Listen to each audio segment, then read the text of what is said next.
بسم الله الرحمن الرحيم عن أنس رضي الله تعالى عنه قال آلى رسول الله صلى الله عليه وسلم من نسائه شهرا رواہ الترمذی۔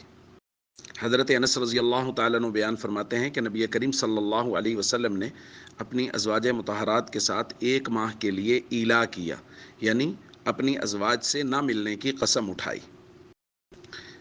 دوستو، ایلا کا لغوی معنی ہوتا ہے قسم اٹھانا، جبکہ اصطلاح میں ایلا کہتے ہیں کوئی آدمی ہمیشہ کے لیے یا 4 ماہ سے زائد مدت کے لیے اپنی بیوی کے قریب نہ جانے کی قسم اٹھا لے، تو اس کو ایلا کہتے ہیں۔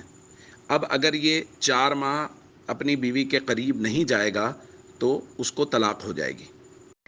یاد رکھیے، عام حالات میں اگر کوئی آدمی سال ہا سال اپنی گھر والی کے قریب نہیں جاتا تو اس سے طلاق واقع نہیں ہوتی۔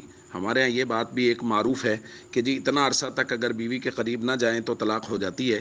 یاد رکھیے، عام حالات میں اگر کوئی آدمی کسی جگہ کام پہ گیا ہوا ہے، کہیں اور مصروف ہے، اور وہ سال ہا سال اپنی بیوی سے نہیں مل سکا تو اس سے طلاق واقع نہیں ہوتی۔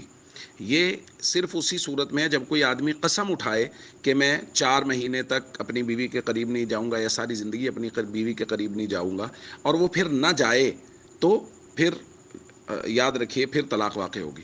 اور شریعت کا حکم یہ ہے کہ اگر وہ اس طرح کی قسم اٹھائے تو اس کو چاہیے وہ قسم توڑ دے، یعنی وہ اپنی بیوی کے قریب چلا جائے اور بعد میں قسم کا کفارہ دے دے۔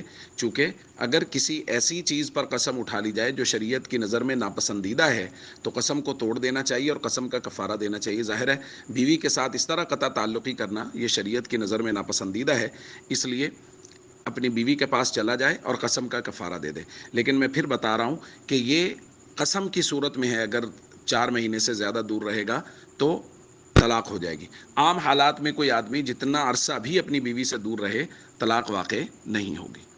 السلام علیکم ورحمۃ اللہ وبرکاتہ۔